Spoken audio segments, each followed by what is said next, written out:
खुलुमबाय। दिनै 22 जुन 2025 गिबियावनो गोजोन फुंबिलिनि गाहाम हामलायनायखौ बयनिसिमबो जासिहरनाय थाबाय। राशिफोरखौ फरायनायनि सिगां आंनिफ्राय आनान गसाइनिसिम आरज खालामनाय जायोदि दिनैनि साना बुहुमनि साफ्रोमबो सुबुंफोरनि थाखाय गाहामैनो गाहाम बारलांनो हायो। जेबो खैफोद आफोद जायालासे फैदो दानिया दिनैनि राशिफोरखौ खोनासंदिनि। गिबियावनो दङ मेष राशि। रांखावरि दोहोनखौ लानानै गोरा जानो हागोन, फारफ्रोमबो मोजां। मेष राशिनि खाफालगोनां अनजिमाया 3। वृष राशि। देहा थासारिया मोजाङै थानाय नङा, देहाखौ सांग्रां लाखि। वृष राशिनि खाफालगोनां अनजिमाया 1। मिथुन राशि। माबा मोनसे मुवा बेसाद खहा जानो हागौ, गोसोखौ सान्थि मोननाय नङा। मिथुन राशिनि खाफालगोनां अनजिमाया 6।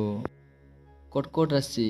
माखौबा लानानै गिनाय सोमजिनो हागौ, गोसोखौ लोरबां लानो नाङा। कर्कट राशिनि खाफालगोनां अनजिमाया 9। सिंह राशि। बहाबा गोजान जायगाफोराव दावबायहैनो मोननो हागौ, गोजोननाय मोनगोन। मोजां सान। सिंह राशिनि खाफालगोनां अनजिमाया 3। कन्या राशि। बबेबा जायगायाव दावबायहैनानै गोजोननाय मोननो हागोन, फारफ्रोमबो मोजां। कन्या राशिनि खाफालगोनां अनजिमाया 9। तुला राशि।